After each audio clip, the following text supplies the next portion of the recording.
कभी सोचा है कि भारत के राष्ट्रपति द प्रेसिडेंट ऑफ इंडिया असल में कितने पावरफुल हैं? आज हम ना इसी पहेली को सुलझाने की कोशिश करेंगे।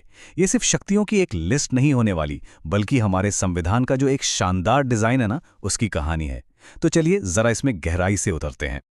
तो सबसे बड़ा सवाल यही उठता है, भारत के जो फर्स्ट सिटीजन हैं यानी हमारे राष्ट्रपति, वो आखिर हैं क्या? एक पावरफुल रूलर जिनकी हर बात पत्थर की लकीर है, या फिर सिर्फ एक सेरेमोनियल फिगरहेड जिनका काम बस फॉर्मल इवेंट्स में दिखना है? यही वो कंफ्यूजन है जो इस पद के साथ हमेशा जुड़ा रहता है, और आज हम इसी की परतें खोलने वाले हैं। ठीक है, तो सबसे पहले एकदम बेसिक से शुरू करते हैं। देखिए, पावर्स को समझने से पहले यह समझना जरूरी है कि भाई इस पद को बनाया ही क्यों गया था, इसके पीछे का क्यों क्या था, व्हाट वाज द रीजन। तो संविधान हमारे राष्ट्रपति को कहता है नॉमिनल एग्जीक्यूटिव, मतलब नाम मात्र का कार्यकारी। अब इसका मतलब क्या है? सोचिए, ये एक परिवार के सबसे बड़े बुजुर्ग या मुखिया की तरह हैं, जिनके नाम पर सब कुछ होता है। घर उनके नाम पर है, लेकिन घर के रोज के फैसले की आज क्या बनेगा, कहां पैसा खर्च होगा, वो कोई और लेता है। ठीक वैसे ही सरकार के सारे काम राष्ट्रपति के नाम पर तो होते हैं, पर वो खुद उन शक्तियों का सीधा इस्तेमाल नहीं करते। ये एक बहुत ही जरूरी फर्क है। और देखिए, ये जो अंतर है ना, वो यहाँ एकदम साफ हो जाता है। एक तरफ है राष्ट्रपति, जो हैं हेड ऑफ स्टेट, मतलब पूरे देश के प्रतीक, एक सिंबल। दूसरी तरफ हैं प्रधानमंत्री, जो हैं हेड ऑफ गवर्नमेंट, मतलब जो असल में सरकार चला रहे हैं, जिनके पास असली कार्यकारी शक्ति है। तो एक हो गए राष्ट्राध्यक्ष और दूसरे शासनाध्यक्ष, और यही हमारी पार्लियामेंट्री सिस्टम का, हमारी संसदीय प्रणाली का बेस है। चलिए अब आगे बढ़ते हैं और देखते हैं कि राष्ट्रपति के एग्जीक्यूटिव टूल बॉक्स में, मतलब उनके पास कार्यकारी तौर पर क्या क्या औजार हैं। यहां हम बात करेंगे नियुक्ति और प्रशासन की शक्तियों की। अब देखिए, राष्ट्रपति देश के कुछ सबसे बड़े, सबसे अहम पदों पर नियुक्ति करते हैं। प्रधानमंत्री और उनकी पूरी कैबिनेट, राज्यों के गवर्नर, सुप्रीम कोर्ट और हाई कोर्ट के चीफ जस्टिस और बाकी जज, attorney general, CAG, chief election commissioner, ये सारे के सारे, इन सब की नियुक्ति राष्ट्रपति ही करते हैं। मतलब सोचिए, देश की जो पूरी टॉप की मशीनरी है, उसको एक तरह से आकार देने में इनका कितना बड़ा रोल है। और हां, ये याद रखना भी जरूरी है कि भारत सरकार का हर एक एग्जीक्यूटिव एक्शन, हर बड़ा फैसला फॉर्मली, मतलब औपचारिक तौर पर राष्ट्रपति के नाम पर ही लिया जाता है। तो ये बात फिर से वही नाम मात्र के प्रमुख वाली बात को पक्का करती है कि स्टैंप और सिग्नेचर तो उनके हैं, पर डिसीजन कहीं और से आ रहा है। चलिए अब बात करते हैं लेजिस्लेटिव और फाइनेंशियल पावर्स की, मतलब कानून बनाने की प्रक्रिया में और देश के पैसे रुपए के मामलों में राष्ट्रपति का क्या रोल है। तो कोई भी बिल आखिर कानून बनता कैसे है? प्रोसेस बड़ा सिंपल है। पहले बिल पार्लियामेंट के दोनों सदनों से, लोकसभा राज्यसभा से पास होता है। फिर वो पहुंचता है राष्ट्रपति की टेबल पर, और जब तक राष्ट्रपति उस पर अपनी मुहर नहीं लगा देते, अपना असेंट नहीं दे देते, तब तक वो सिर्फ एक बिल है, एक कागज। मतलब राष्ट्रपति यहां एक तरह से फाइनल गेटकीपर हैं। उनकी सहमति के बिना कोई भी बिल कानून नहीं बन सकता। और भी कई काम हैं जो संसद से जुड़े हैं, जैसे पार्लियामेंट का सेशन बुलाना या उसे खत्म करना। जरूरत पड़ने पर लोकसभा को डिसॉल्व यानी भंग भी कर सकते हैं। हर सेशन की शुरुआत में वो पार्लियामेंट को एड्रेस भी करते हैं। और हाँ, एक बहुत ही स्पेशल पावर है ऑर्डिनेंस जारी करने की। जब पार्लियामेंट सेशन में ना हो तो वो एक अस्थायी कानून जारी कर सकते हैं।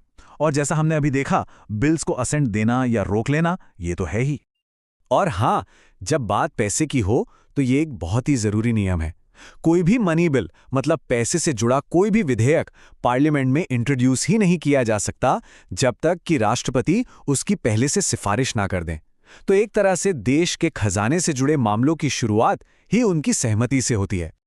अब आते हैं कुछ बहुत ही गंभीर शक्तियों पर, जुडिशियल और इमरजेंसी पावर्स, यानी न्याय से जुड़ी और आपातकाल से जुड़ी शक्तियां। इसमें हम बात करेंगे क्षमादान की शक्ति और राष्ट्र की रक्षा से जुड़े अधिकारों की। न्याय के क्षेत्र में देखें तो जैसा हमने पहले बात की, चीफ जस्टिस और बाकी जजों की नियुक्ति तो ये करते ही हैं। इसके अलावा ये किसी भी कानूनी या संवैधानिक सवाल पर सीधे सुप्रीम कोर्ट से सलाह मांग सकते हैं। और फिर आती है शायद इनकी सबसे मानवीय शक्ति, पार्डनिंग पावर, यानी क्षमादान की शक्ति। ये किसी भी दोषी की सजा को माफ कर सकते हैं, कम कर सकते हैं या बदल सकते हैं, यहां तक कि मौत की सजा को भी। और अब बात करते हैं राष्ट्रपति की शायद सबसे बड़ी और कंट्रोवर्शियल शक्तियों की, इमरजेंसी पावर्स। हमारा संविधान इन्हें 3 तरह की इमरजेंसी लगाने की शक्ति देता है। एक है नेशनल इमरजेंसी, आर्टिकल 352 के तहत, जैसे युद्ध के समय। दूसरा है स्टेट इमरजेंसी, जिसे हम राष्ट्रपति शासन भी कहते हैं, आर्टिकल 356 के तहत। और तीसरा है फाइनेंशियल इमरजेंसी, आर्टिकल 360 के तहत।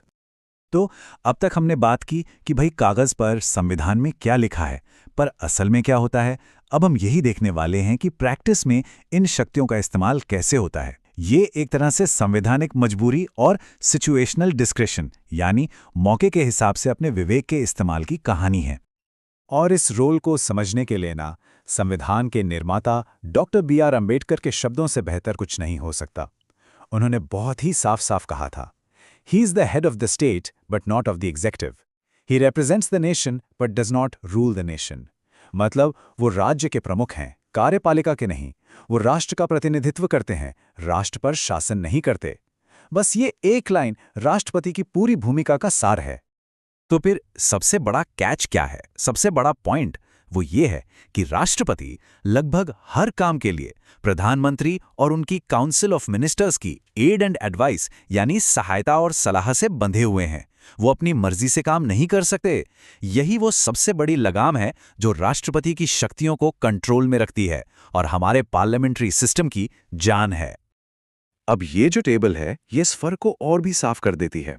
एक तरफ वो सारे काम हैं जहां राष्ट्रपति को सरकार की सलाह माननी ही पड़ती है, जो कि नॉर्मल हालात में ज्यादातर सारे काम हैं। लेकिन दूसरी तरफ कुछ खास रेयर सिचुएशंस हैं जहां राष्ट्रपति अपने विवेक का इस्तेमाल कर सकते हैं।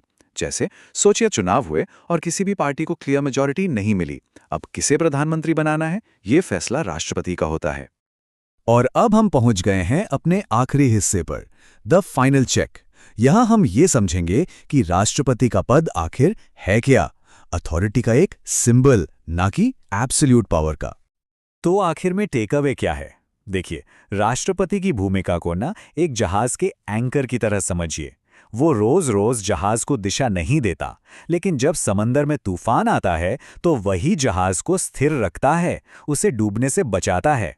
वो राष्ट्र की एकता का प्रतीक हैं और एक आखिरी कॉन्स्टिट्यूशनल चेक, एक सेफ्टी वॉल्व की तरह काम करते हैं, ना कि एक रोजमर्रा के रूलर की तरह। तो हम आपको इस एक आखिरी सवाल के साथ छोड़े जाते हैं। राष्ट्रपति का रोल आखिर है क्या? क्या वो एक एक्टिव कॉन्स्टिट्यूशनल सेफगार्ड हैं, एक ऐसा रक्षक जो जरूरत पड़ने पर सरकार को भी रोक सकता है, या फिर यह सिर्फ एक सिंबॉलिक सील ऑफ अप्रूवल है, एक रबर स्टैंप जो हर फैसले पर बस चुपचाप लग जाता है? इस पर सोचिएगा जरूर।